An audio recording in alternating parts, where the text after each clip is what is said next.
Marvel Universe. Now, I want to point out something, guys. We don't have many errors here on Covalent TV. There was a little issue with the audio, so I'm going to do this intro over again, just in case y'all didn't hear what I said. You know what I'm saying? We're going to do it just like that. Let me say it one more time. I got to run down this woman's accolades, okay? The youngest AWF Women's Champion, first ever and youngest Dreamwave Women's Champion, and the center of attention, Brittnie Brooks. That's for all the people that might have missed that. That's for all the people that might have missed what I said. I just had to say it one more time. Y'all already know who we are, man. Y'all watch our show all the time. It's your boy, Mr. Starks, and Big Dad. What is going on, man? We are here. We was just talking about Marvel. That wasn't even canon. See? Y'all wasn't even paying attention. That wasn't even canon. Y'all wasn't And her hair listening. wasn't blowing in the wind again. Yeah, that didn't. Yeah, her hair is blowing. She likes Wolverine, but she's really Thor because her hair just blows in the wind for no reason. Okay? Shouts out to, is that Chris or Liam Hemsworth? I cannot remember for the life of me. Chris. That's Chris. Okay, cool. Both of them are really cool. I've actually met the both of them. Have you met anybody from the Marvel movies at all, Brittnie? No, I wish. Yeah, no, they're cool. They're cool people. So not only did you have to go through that recovery and watch Marvel movies and all of that good stuff, talk to me about during that process, what was going through your mind? Because I know that's a devastating injury to go through that early in your career. Talk me through what that was like, just going, oh man, I'm down now. Like, how did you pull yourself out of it? It was definitely hard, and it's hard to think that I have to do it all over again. But like, it was hard, but I was also at a point in like my life where I didn't know what I wanted to do. Like, I was still in high school. I had all these teachers trying to get me, because the school that I went to, we went to college at the same time. So we did community college while we were in high school. So all of them were trying to be like, go finish your bachelor's, do this, do that. And I was like starting to like want to go to college, and like I was like starting to stray away from wrestling. Like, it was always the thing that I loved the most, but I didn't feel like I was improving. I didn't feel like I was reaching like people. Like, I'd only had like 9 matches, but they were like over the course of like a year and a half. And I was like, what am I doing wrong? Like, why am I not getting bookings? I didn't know what to do. And I was like really upset with wrestling. So it didn't hit me as hard as this one has, for sure. Cause now like it's so much harder. Like, I had to give up championships, cancel like at least 30 bookings, probably, maybe a little less. Cancel big bookings that I had, like turn down new opportunities. Like, every now and then I'll still get another message like, hey, are you available for this? And I'll be like, I've literally always wanted to work that company, and I can't do it. But this time is definitely a lot harder, but I also know that this comeback is going to be so much bigger than that one that I did, because when I came back after wrestling 9 matches only in Arizona, I came back and did all of that in 1.5 years. When I came back, I, grinded. I think I had 100 and something matches between when I came back, and I'm just gonna try to double that when I come back now. So there you go. I mean, look, let me tell you something. To hear that you had to turn down that many bookings, I know that was something that you were just like, oh man, oh goodness gracious me. But the beauty of that is you're at a point now where you're recovering again, and the comeback is always greater. You know what I mean? So you're going to bounce back. Don't even worry about it. Werner, go ahead, man. So we talked about the MCU. I'm curious, who's your favorite character and why? Okay, I love Captain America because like I just always loved his story, and I thought his like movies are the most intriguing. And funny enough, I just rewatched them because I'm showing Chris the MCU for the first time, like full through. So we started with Captain America, but that was the only one we've seen so far together. And so I always loved it, and I think like his movies are the best. I love Captain America: Civil War. I was really, really sad about Endgame and how he just like I was like, no. But I also really like the Tom Holland Spider-Man. It was like one of my favorite. I feel like Spider-Man is a kid. Like, I haven't watched and read any of the comics, but I do love, like, I just feel like when people fit their roles, and I feel like Tom Holland fits the role the best. Like, obviously Tobey Maguire will always be iconic, and Andrew Garfield will always be iconic, and those stories are so good for what they were. But I really like Spider-Man being in the MCU, and Tom Holland's Spider-Man is the one that brings it in. And I just like love the mentorship with Tony Stark and stuff. And I just love that Spider-Man too. No, that's cool because you have to have a youthful spirit to play Spider-Man. You know what I mean? Mm-hmm. Like even when Tobey Maguire came back in the most recent movie, and he looked like he had like two kids and a mortgage, you still were like, "That's Spider-Man." It's just, White picket Okay, fenced house. yeah, you can't forget about the golden retriever now. That's right.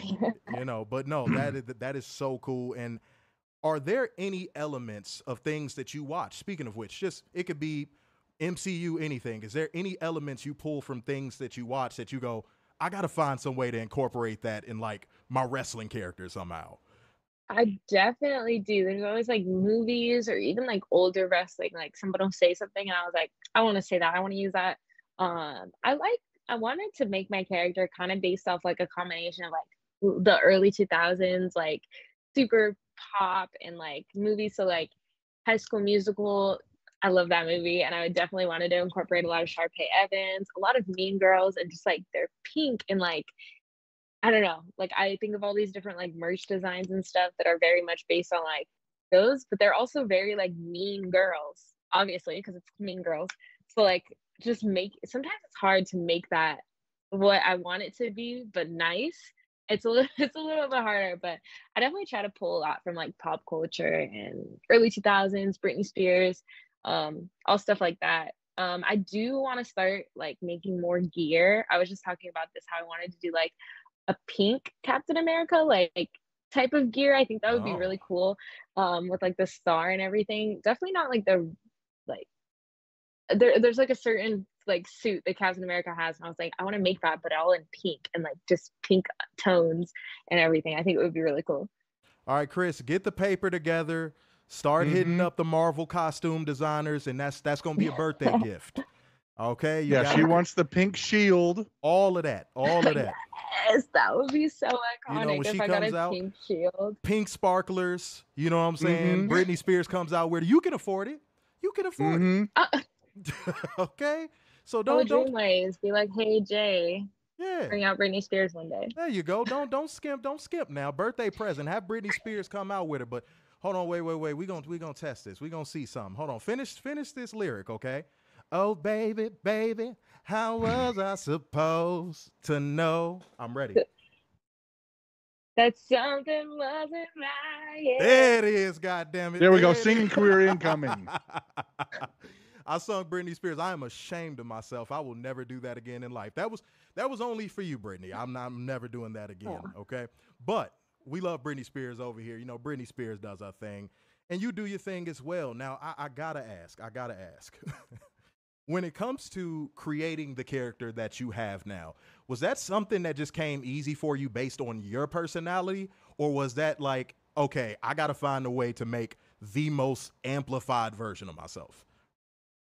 It's really hard because when I was a kid, I always wanted to be a wrestler. And I know like most wrestlers are like, oh, I've always been dreaming of how my character and how I want to act, what I want to do, what I want to say, how I want to cut promos, my gear.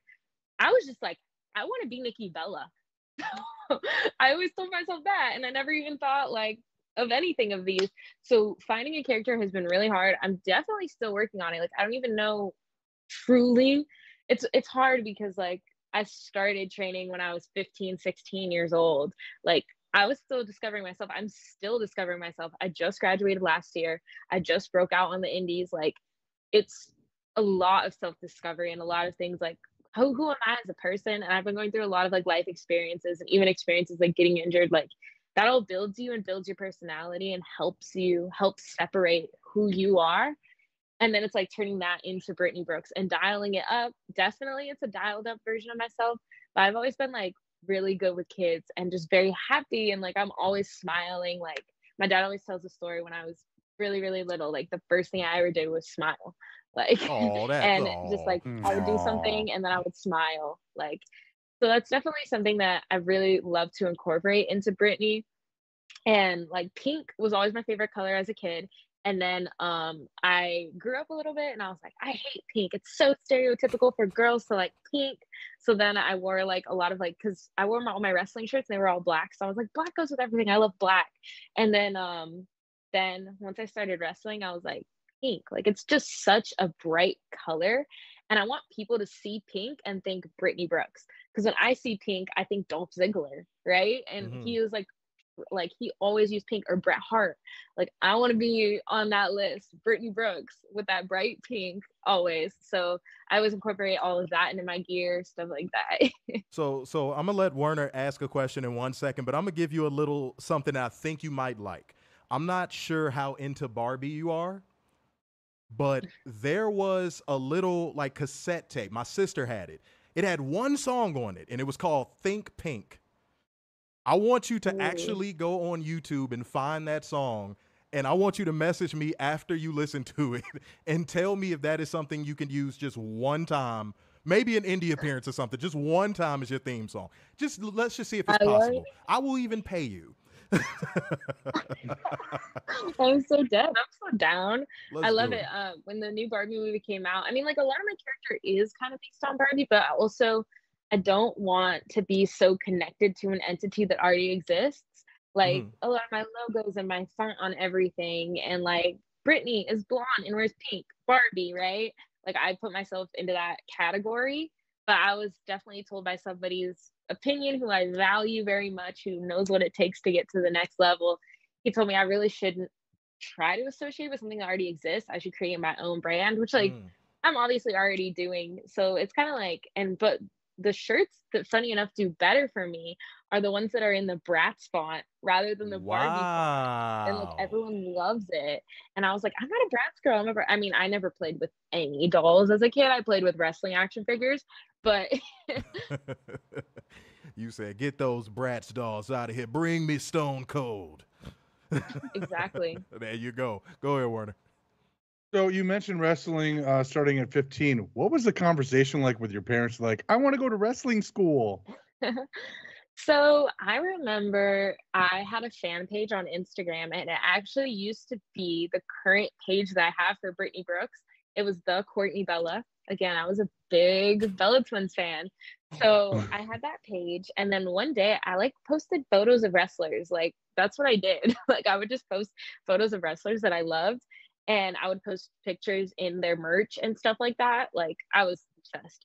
And one day I saw like Arizona Wrestling Federation liked your post, and I was like, this is really random. Like, who are these people? And then I looked it up, and I was like, wait, you can go like to a school for this? What? Like, I was mind blown, and I was like, there's one in Arizona. Like, you're lying to me right now. So I looked it up. It's 25 minutes away. I was like, oh my god. Mm. And so like I like when I used to ask my parents for stuff as a kid, whether it be like a toy or ask them to take me somewhere, I would always like take a day and try to muster up the confidence and get really worried about it. But like one day we were out to eat, and I was like, Mom, there's a wrestling school near me. And I looked into it too, and they had a kids class. I was like, first off, you're telling me there's a wrestling school in Arizona and they're going to allow people my age to do it. Like most of the time you have to be 18. Like there's that has to be a sign, right? So I begged and begged and begged. She's like, oh, I don't know, I don't know, I don't know. We went to a show. I think it was called Triumph, the AWF Triumph show. That one time in like 2018 or 19, I don't remember. And we went and I loved it. And I was like, oh my gosh, like I was kind of asking around. I asked to talk to the coach, who's now my coach, Lawrence Tyler. And like he was just like, oh yeah, you're really young, but I think we can do it. And then they just had a completely separate trainer for the kids class. So my parents, and then I remember the first day we got there and it was just other kids and everyone was silent. And my mom did not like it because she was like, why is everyone so quiet? What's going on? Like, this is weird. And then they got us in the ring and I was like, I'm inside of a wrestling ring. I just touched ropes. I just touched the ground. Like, what? I was shocked. I was like, this is a real thing. Like, I can do this because like when WWE came here in 2013 was the first time I ever went. It was Raw. It was August 27th, 2013. That was the first time I ever went. And on that day, I was like, wait, these are like actual people. Because I thought, like, it feels like a movie. Like, you're like, oh, these aren't real people in real life. Like, what? And then I'm like, wait, this is real. And then, like, seeing the local wrestlers, I was like, what the heck? Like, that's so wild. And yeah, it just snowballed from there. And then I went to the adult class one day and I just like fit in. Like, I was like, these are my people. Cause like with the kids class, it's like you can only teach them so much. Like, we're kids. Like, there's definitely legal issues and like stuff like that. Like, you can't do, I mean, this is a very body breaking sport. You're not gonna have like an 8-year-old friggin' bump like a whole match, do a whole match. Like, you can't, because it's not gonna be good for their body. So we could only do so much. And then when I got to the adult class, they threw me right in, and I was like, let's go. Like, these people have my mindset. Like, I want to do this. I want to get to WWE. Everyone else is like, oh my God, I want to do this locally. Like, no, I want to do this for my life, my career. I want to make millions. I want to make it at WrestleMania. Like, there's definitely a different mindset than like local wrestlers as compared to like, and that's everywhere. I'm not just saying it's like at, you know, here, but there's definitely just a different mindset where it's like, no, I need to be levels above. Like, I need to get myself in great shape. I need to travel. I need to do every single thing I can to get a contract one day.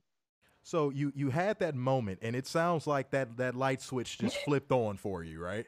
You had that moment, Yeah. right? Now, once that moment happened, what was that humbling moment where you were like, oh, this is real? Like, I really got to commit myself to this. What was that moment for you? I mean, I remember the first ever time I did go to the adult class. It was right in the middle of summer. There was no AC in the place. And Holy Arizona, shit. it's like 112 degrees. And there was just a ton of grown men. I was the tiny girl. There was one other girl that was with me, and she was also like my age.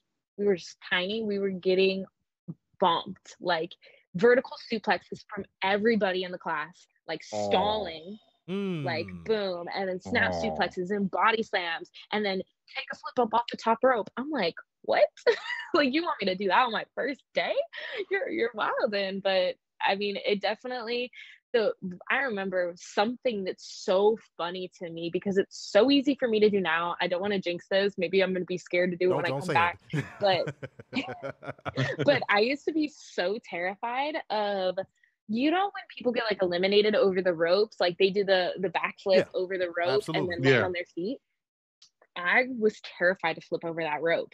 And it took literally like 3 months for me to get over that fear. And every single time in training I would go, my coach is like, do the get out, do the get out. Like, he would not let me get out of it because he's like, I don't want you.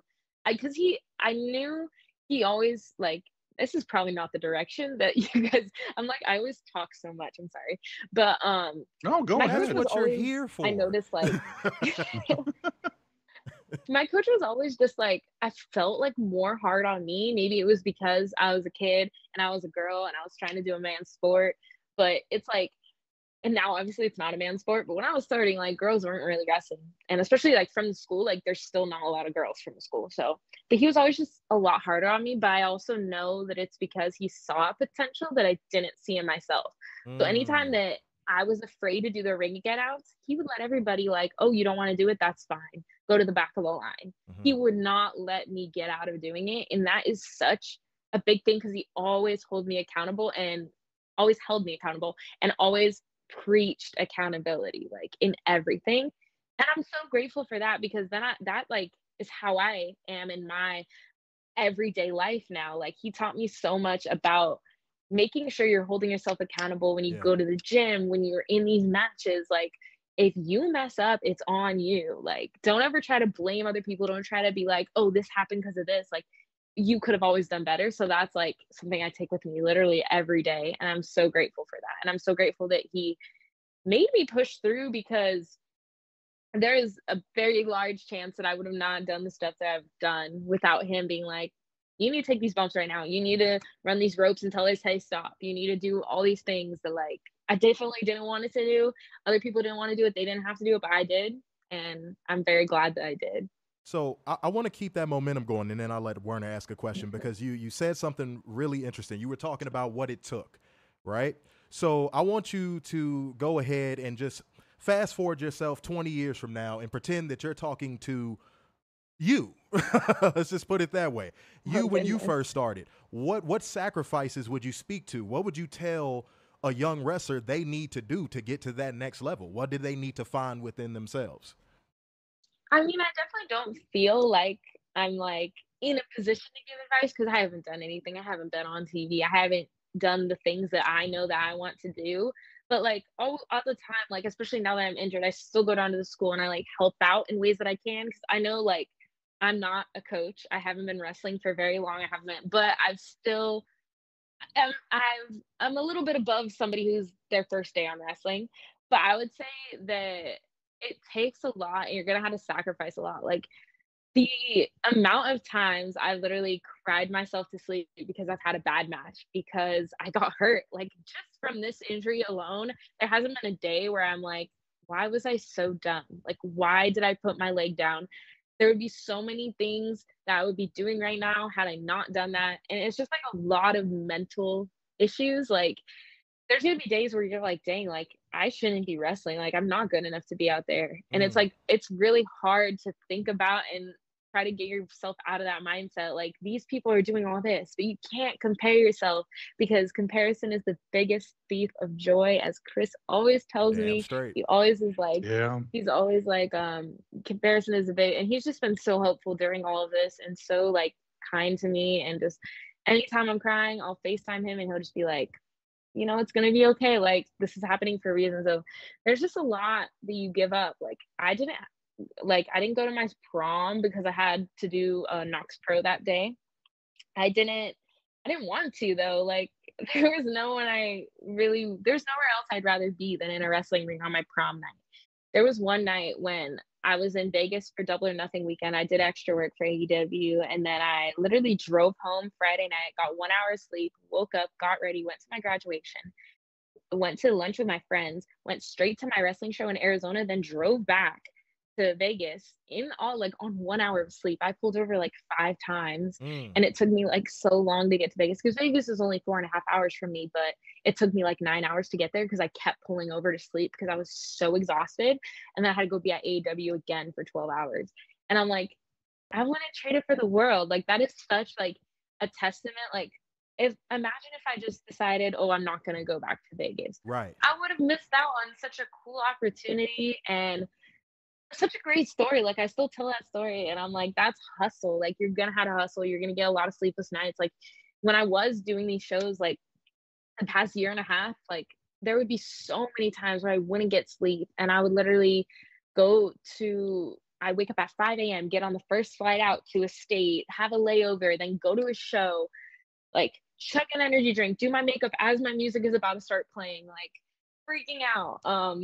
Wrestle the show, get back to the hotel, DoorDash some food, sleep for an hour, go to the next show. Like it's a lot of hours on the road. And the only way to get out there is to put yourself out there. Like there's people don't understand too, like I don't have all of these companies messaging me like, hey, do you want to be on our show? Like, no, that's all me. Like I will literally be like, hey, I saw you're running a show this day. Can I get a one-way flight? Like I can have another promotion fly me there or fly me away. Like, hey, can we do this? Hey, like I can ride in this car with these people. Like so much of like that is a testament to hustle. You have to just have the hustler's mindset. And the only way to get out there is to get out there. So that's something I definitely want to come back. Like I know the second I'm ready to wrestle again, Hmm. I'm gonna be hitting up every company like, hey, I'm back. I saw you running a show this day. Can I get on that? Like literally because people see that. Like it's funny because New Texas Pro is a place that I've always wanted to wrestle, like since I was younger. And I was like, I want to get on there one day. Like they book a really good people. And I remember the first time I ever messaged them, I just messaged them. They didn't respond. And then I saw that somebody got injured that was going to be on their show. I Hmm. messaged them again. They didn't respond. I saw that someone got injured, like another person got injured again. Messaged them again. Randomly one day that are like, hey Brittnie, we'd love to have you on our show. Are you available this day? I was like, that's wild. Like this is a place I never thought that I would work. And now you guys are talking to me, so I'm not gonna screw that one up. There you go. You were like, don't mind if I do. No, I love to hear that. And you, whether you know it or not, you just gave $1 million worth of game to a Hmm. young girl that probably will be watching this interview and go, wow, that's what it takes. And you know what? I love every bit of that. And I want to do every single thing that she just said. And I want to do it until I can't do it anymore. So don't be afraid to speak your mind on your story like you did just now, because that is something that is very valuable. I don't care how humble you are. you know, sometimes there's a person that needs to hear that story. And that if that's just one piece of advice I can give, you know what I mean? So I love hearing that. the sacrifices are awesome. Go ahead, Werner. So, moving forward from wrestling school, what has been the biggest learning experience wrestling multiple times a week? Definitely just making sure that I'm taking care of my body when I'm not wrestling. It's hard for me because, as I've just said multiple times, like I'm a go-getter. Like when I'm not wrestling, I'm trying to pick up as many hours as I can at work, or just like trying to, network and meet new people and go to shows that I'm not even booked on, to be like, hey, like I'm here to help if you need help. I'm also a wrestler. Like I would love to be on your show one day. Like I did that not too long ago with Prestige, because that's a place I really want to wrestle at. So like it's definitely what I'm learning wrestling multiple times a week is like I get upset if I don't have more than, like if I'm just wrestling on a Saturday, I get upset. Like I want to wrestle Friday, Saturday, Sunday. Like, and it was recently that I realized that the Midwest, like they have shows like Wednesday through Sunday. Oh, and I'm like, I'm trying to get over there more, because they'll do, and like I'll go do Wrestling Open, and I'm like, people will be like, oh yeah, we just came from a show over here. I was like, on a Wednesday? Like I'll see people all the time, like shows on a Monday. I'm like, can I get in that area to do that? Because if I could wrestle every day, I would. It's so fun, and it's just like there's nothing like that feeling, and I miss it so much. Like it really, really sucks. And like I've learned too to like always clap for others, and I see so many people, like so many of my peers who I'm just so happy for doing such amazing things, but also in my brain I'm like, I want to put my leg down. I could be doing similar things, and it's just really hard. But I know this is happening for a reason. But yeah, I guess like the biggest thing would be like protecting my body and trying to take care of it and rest and reset while I am at my house, and then go to the road again the next weekend. No, and Werner, I don't know if you saw it, man, but my eyes lit up a little bit when she said she want to come to the Midwest. We gonna talk after this. I got some connections. Yay. I might be able to get you in at a few promotions if you'll be down for it. You know what I mean? So Most definitely. okay, I want to go everywhere. if I can help out in any way, that's what I like to do. You said the Midwest. I said, oh, she's talking about my territory. Okay, all right. Now I'm gonna let you know, and then I'm gonna ask you another question. The Midwest, we don't have what I would call tough crowds anymore. We have very analytical crowds. So they're gonna see if you're confident. They're gonna look at you and be like, okay, she looks good. She has to look. Can she go though? Let's see how she goes in the ring. And if you prove to a Midwest audience that you can go, oh, they'll love you forever. I mean, I did wrestle Midwest All-Star in Minnesota multiple times. That's actually where I tore my ACL. Oh, Minnesota, don't you know? Oh, Minnesota. Shouts out to Minnesota, don't you know? And the Minnesota Samoan diet. Oh, the Minnesota Samoan diet is a very good diet. Someone should try it. I'm sorry, that's right. A little inside thing from our show. She's like, what the hell are they talking about? Yeah. Nobody from Minnesota sounds like that. She's like, no, not at all. Now, you talked about promotions you want to work for, and why that intrigues you, and what about it just gets you into that mindset of like, yeah, I'm ready to go, right? But what is that one style that you haven't worked yet that you're like, oh, I can't wait till I get here to work that style? I really want to go to Japan. Like I have been seeing all this Marigold stuff, Zeta and Myla absolutely killing it. Like I literally am a social media stalker of their stuff. Like I watch everything I can about them, because I'm just so like, they're killing it over there. I want to go to Japan so bad. I want to see the culture. Like that's my favorite thing about wrestling, is the travel. Like sometimes I only get a few hours in a state, but other times like I got to go to Canada in my 100th match ever. I got to see like Canadian money, which was crazy to me. Like I've been to New York. I've been to like obviously Chicago all the time with Dreamwave. I've seen California. I love San Francisco. San Francisco is really special. I love the Bay Area. I've been to like Texas. So like all those places, the idea of going to Japan though, like I want to so bad. I just saw WWE did a tour in Japan. So like everything on my feed right now is people in Japan, and I'm like, I'm trying to go there so bad. That is a huge goal. And then also Progress in the UK. I would love to go to the UK. Progress is like good. Doing those two styles, I would love to. If anyone from Marigold's watching this, my knee should be good in like 8 months. Brittnie Werner, she better ask somebody. I'm tapped in with progress too. You should see. That's true. That's true. Look at God. Hey. Look at God. Hello. I literally just tweeted because I saw that they posted. Go ahead. I saw that they posted their women's championship, and I like quote tweeted it, and I was like, progress is a huge goal. Like, I have my passport, guys. Like, I'm ready. Yeah, and wait, can we do this, Brittnie? Can we clap it up for Zeta finally getting her first win in Marigold? Can we do that real quick? You know what I'm saying? We are doing the damn thing. 1-14-1. That's what it was. Yes. I saw the and it's one. It's an interesting one. Like, a bitch to me some days, but at the same time, we're sisters. So, you know, I know I'm so happy for her. And like, her and Mila are killing it. And I'm just like such a big fangirl. Like, I love seeing people do well. Like, I'm so happy for Maya World doing her Collision debut. Like, that's just stuff that's just so cool to see. Like, I'm so happy. And everybody out there is killing it right now. Like, Nahir Robles, I didn't even know who she was, and I wrestled her in Long Island, and now I see her Instagram. She's like, she always was like, how do you like travel? She's from Puerto Rico. She's like, how do you travel so much? And I was like, bro, you just gotta get out there. And now I see her, like, she's wrestling all these places, and I'm like, bro, what? Like, I just love to see other people doing so well. And, you know, I know my time will come when I come back, because I'm coming back with vengeance, bro. I got so much to get back, like my Dream League title, like my FSW championship. Like, I need all that. I need all that gold. Yeah, run it. Y'all hear that? So belt collector in 2025, correct?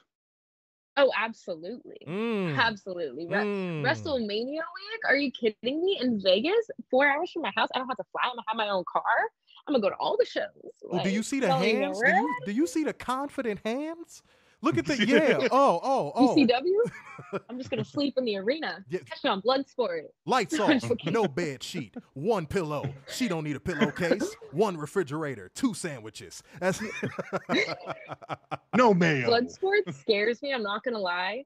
Bloodsport terrifies me. I was there at the last one that they did in Philly. Oh, I don't know. My head hurts watching that stuff. Like. Wait, not her standing backstage like, ow, ouch, ouch. I didn't go backstage. I was like, I'm good, but I'm just good out here.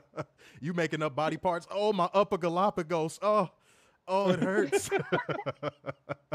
No, I love How can this work without my hair blowing in the wind? Yeah. I got to go buy a helmet to work here. No, your appreciation for a lot of different wrestling styles is beautiful, and your camaraderie with other women's wrestlers is cool. But one question, and I'm gonna give it over to Werner real quick. What was that "what is life" moment? What was like that one moment where you were like, "Oh my God, I cannot believe that just happened to me"? This right now, this ACL tear. Like, I remember in the match, I was like, I had a big show the next day, like big business, and like. Not the AEW, just it was big business that I was about to do. And I was just like, this cannot be happening. Like, that's all I kept repeating. I was like, this is not happening right now. This is not happening. Like, the second I was like, no, this is not happening right now. Like, it's definitely sucks. But I also know that it's important to stay very optimistic and very positive about it, because if I keep thinking about what I could have changed, I will go insane.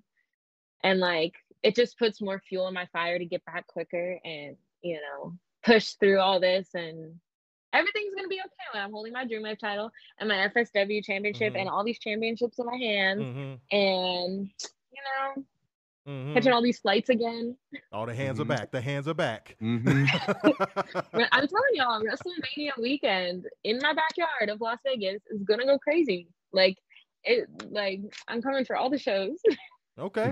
Oh, you know, we gonna be there. We gonna check you out. We gonna see what's going on. Okay. Oh, definitely. Okay, go ahead, Werner. Let's do it, man. Let's go ahead and do it. Who's been that mom figure in the locker room for you when you first started out? Ooh. Or still today? I mean, honestly, there's a lot of people who have been so supportive and so kind. Like, honestly, I feel more like sisters. Like, to me, the Uprising locker room, the Dreamwave Uprising locker room, is such a special place, and it like I just keep thinking about how I'm not going to be there for this show on Friday, and it just hurts me so bad. But like that is full of like incredible people, and Aria Blake is also definitely one that is always like checking in on me, giving me a place to stay. Like she's always so kind to me, and always just like Aria Perkins. Like I guess she doesn't really go by Aria Blake anymore, but she's just so kind to me always, and always just like, hey, watch out for this. Hey, be careful about this. Don't do this. Do this. Like always so kind. There's honestly a lot of people like that have been so willing to give advice and help out on so many different things. Yeah, and speaking of which, what was one piece of advice you were given from somebody, be it you looked up to or a peer, that you were like, man, I really got to take that into account with everything I do going forward?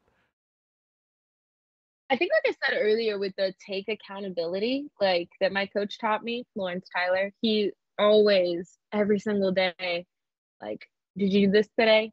Like, no. Okay, well, you got to take accountability for that. Like, hey, how did this match go?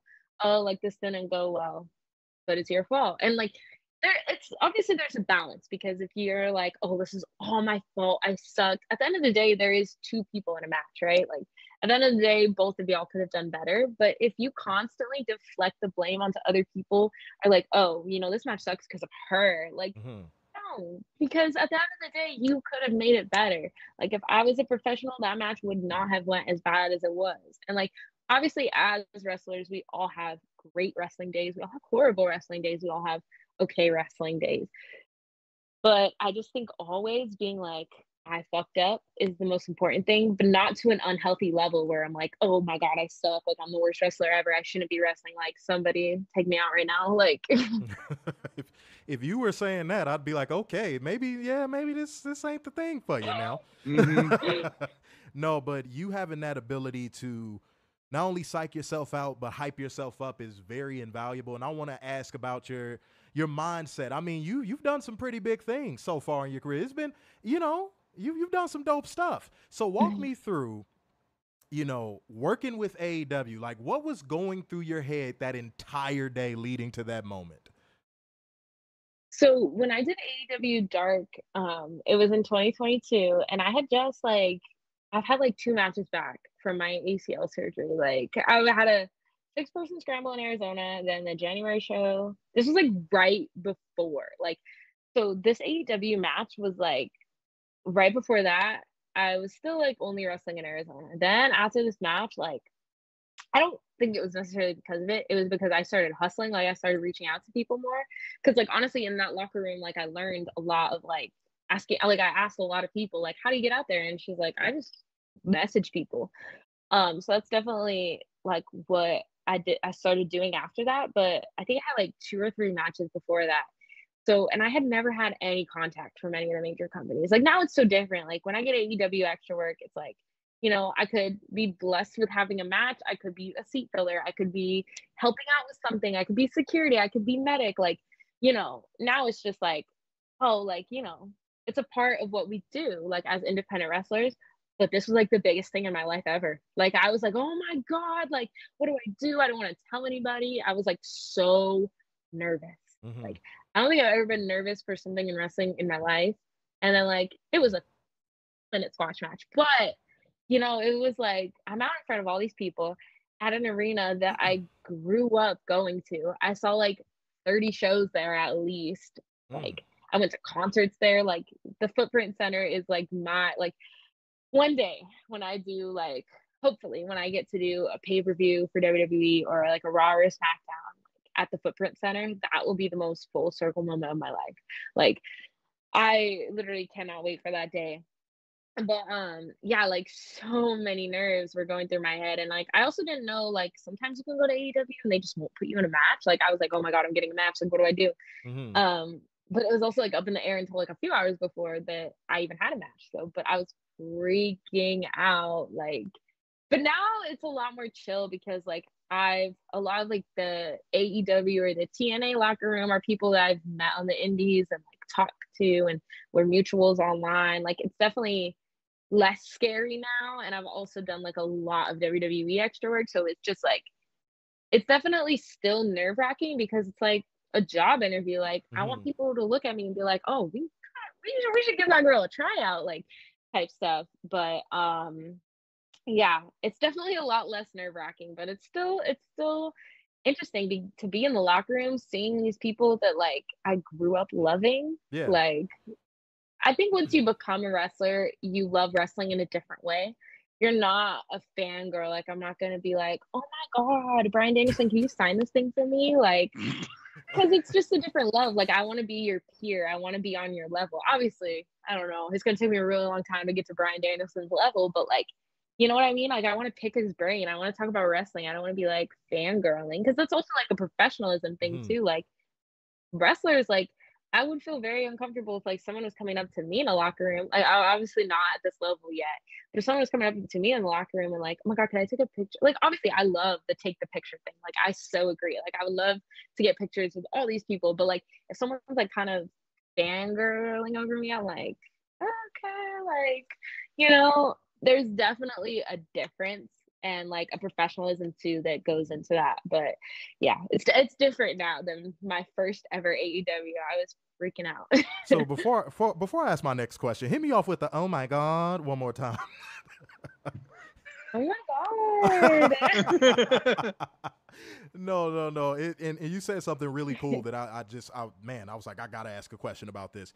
You talked about picking people's brains, like Bryan Danielson's. Like, if you had access to anyone in the business right now to pick their brain, give me about 3 or 4 people that you would immediately be like, I want to talk to them straight away. Well, I want to put this out there that Daniel Bryan was just an example. I haven't gotten to talk to him, but I've gotten to talk to CM Punk, which is unreal. Like, because obviously he's so like well known and he's at such a level, but that would be on my list. But I kind of got to talk to him a bit on multiple occasions, so that was really cool.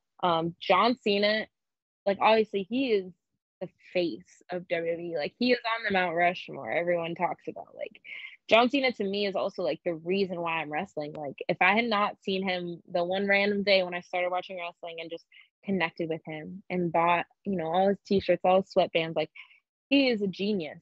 And I know that he has so much to offer. And I listen to a lot of his like podcasts. I love listening to Chris Van Fleet. So John Cena would definitely be one that I would absolutely love to pick his brain one day. Like, I really, really would love that. And Cody Rhodes as well, because like Cody is at the top of WWE right now. Like, he knows what he's doing. He knows his stuff. And, you know, also probably Roman Reigns, because Roman Reigns is a tribal chief, bro. Like, I don't know, like, all these people that I'm mentioning have such like aura and such like ability to sell tickets and sell merchandise, and they have exactly what WWE needs and wants.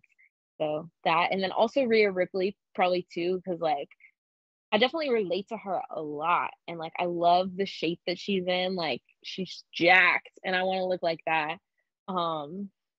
Yeah, those would probably be my list of people I would love to talk to. Well, probably Shawn Michaels too, because he's like one of the top people at the Performance Center. So I could ask him what he would be looking for in terms of somebody who really wants to go there, like I do. So just be like, you know, what are you guys missing that you think I could bring to the table type conversation. But also, he's like one of the greatest wrestlers of all time. So yeah, no, he's gonna say, bring Sexy Red back, be able to do a super kick, and you got the job. Pretty much. Yes. Oh, we got a little Sexy Red popping off in the stream. Okay, I see what's going on.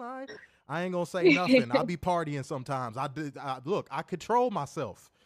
I drink a little liquor, but that's okay. That's okay. We all have a little beverage every now and again. But no, talking to Shawn Michaels, I mean, that would be a very interesting one, considering the position he's in, obviously, as you said, running the Performance Center and NXT right now. And, you know, what would be something that if you got in the door, like, even if you didn't get a chance to pick his brain, what would be something that you would just watch from a distance and be like, okay, I can learn this and that? Like, what is one thing that you just want to learn from a distance from being in the Performance Center? Oh my gosh, like everything, like every day I wish I could be on a fly on the wall. Like, hearing what they're talking about, seeing what they're saying, what the drills they're doing, everything that they're doing, like, That'd be so cool. Honestly, I'm the type of person that needs things told to me multiple times because I have just a horrible memory and a horrible like ability to, I guess, you tell me to do something this way, like I'm gonna try to do it that way. Still haven't nailed it. Okay, let's do it again. Let's do it again. Like I feel like I'm kind of difficult in terms of that to like apply changes immediately. And I know that that's something that I really need to get better at because it's something you don't want to be uncoachable. So Mm-hmm. like I think just being able to hear stuff like that, like what they're looking for, that way I could start working out now. But if I got my foot in the door, I would definitely try to be around wrestling as much as humanly possible because at the end of the day, like it's a craft and it's the thing that I've always wanted. And some people are like, oh, like, keep working hard until you make it there. No, keep working hard until you make it there and then work a million times harder because you're finally there. Like, Mm. I don't ever want to be in the position where I lose the work ethic now that I've made it because everybody's replaceable and nobody's spot is permanent. So, like, it's like work as hard as I can to get there and then work a million times harder to stay there and get to the top. And it's like, don't ever sit back and relax until I'm like 70 and retired and create a legacy. There you go. Go ahead. I mean, Yeah. I don't got nothing to say to that. She just spoke the gospel right there. You mentioned the foot put center. Who are you staring down in that match? Ooh, You said you wanted to have so- a your dream match in Arizona at the footprint center. Who do you want to be staring down? oh, man, I don't know. I mean, I think Charlotte Flair is like one of the greatest women's wrestlers ever, and she's so talented and is so well versed in everything. Like she's such a good wrestler. Like it's insane, and I would love to learn from her and get to wrestle her. So probably Charlotte. Oh, Charlotte, watch out now. I Watch out Mm-hmm. now. You may be mean, the she's coming queen, but back from an ACL tear. I'm coming back from an ACL tear. hey, hair flip, and she's the center of attention. Mm-hmm. I don't know, Charlotte. I don't think you could compete with that. You getting a little up there. She might take you out the game. I'm not gonna lie. I've seen her. Okay. Now we always talk about dream matches, and that's something that you'll always hear out there. What's a dream match for you? What's a dream match for you? What's a dream match for you? Now, what's a challenge for you? Who is a person that you would think getting in the ring with them would actually be something that, while it would be enjoyable, you'd be like, oh, this person is making me work? Who is that person you watch and you're like, oh, they would make me work? I would love to wrestle Jordan Grace because she's Mm. so good. Mm. Like to me, she's on that list with Charlotte, like best women's wrestlers ever. Like, and I don't know. Sometimes I randomly see her do indies, and I'm like, bro, get me on those indies because I would absolutely love to work Jordan Grace because I think she's just so good, and like I want to get to her level, and I know for a fact that she amplifies people and their skills, and I would just love to be amplified by her. Okay. Look, hey, you never know. You never know now. That's a WrestleMania caliber match right there. If you got in there with Jordan Mhm. Grace, that'd be pretty cool. That'd be pretty cool. Now, speaking of WrestleMania. Okay, let's say right now WWE hits you up and they say, "All right, we're putting you on next year's WrestleMania in Las Vegas because we just think you're that great," right? Crazy. What does that entrance look like for you? And what do you want that presentation for yourself to be on that grand stage? Oh, it's time to get Britney Spears for this one. Like, get Britney Spears, get all the pink confetti. Like, I'm literally gonna be like, Jay, get all your confetti. Like, your confetti canning needs yourself. Like with that popper, all those All of poppers. that. No, I would love like a ton of pink confetti. A new entrance jacket would be lit. I just think like super upbeat, high energy, like sparkles and pink and glitter and that type of vibe. Oh, okay. You want it to be nice and flashy. Okay. Yes, So if I'm showing up absolutely. on WrestleMania, Britney's coming out, it's gonna be sparkly. It's gonna be everything. We got it all. We got it Get the all. pink carpet. The pink carpet too, huh? Oh, you know Yeah. what? She's not gonna be performing, but why not? Just have Pink sit in the front row. Pink, you You coming know, too. You just gonna sit in the front row and observe the entrance. You don't get to sing though. You don't get to sing. That's gonna be for that's gonna be for Britney Spears. You don't get to do that. Yes.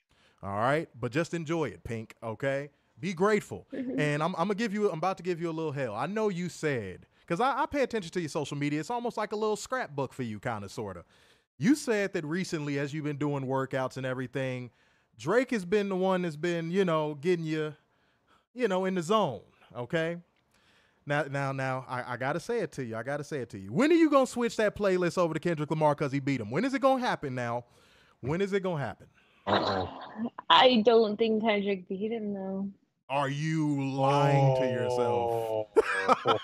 I mean, Oh, to each their own, right? we were doing so good on the honesty front, y'all. We were doing. She's so not lying. good. The hair's flying. The hair's flying. Yeah, the hair. Don't see. Look at this. Look at this. Look at this. This is what happens in the United States of America when you give people a big budget. Their hair just starts blowing for no reason. They go to the footprint center, do stuff. It's crazy. It's craziness. And then last but not least, you think Drake actually beat Kendrick Lamar. It's just craziness. It's just craziness. But if you did have to pick a Drake song that really does get you in that zone, what is that number one Drake song for you? It honestly fluctuates because like I obviously work out every single day, so I hear this playlist every single day.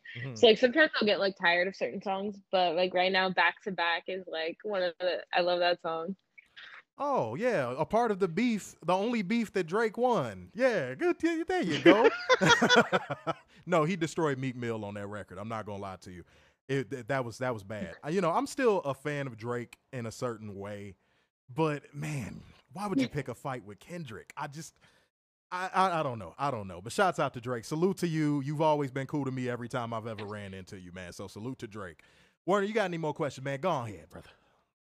You've done some intergender wrestling. I'm curious, do you think that should be more widely accepted in wrestling, or should it just stay on the indies? I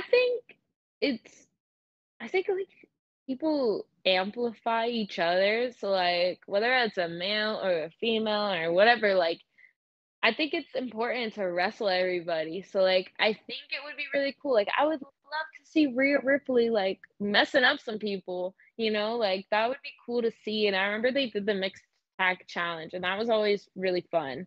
But yeah, like I find it interesting, like, obviously know there's like sometimes people don't like it and like I agree to an extent, but I do enjoy doing it because typically like all the people that I've seen like that do a lot of intergender matches, they're so good. Like if I could have an intergender match with Speedball Mike Bailey, like that would be so cool.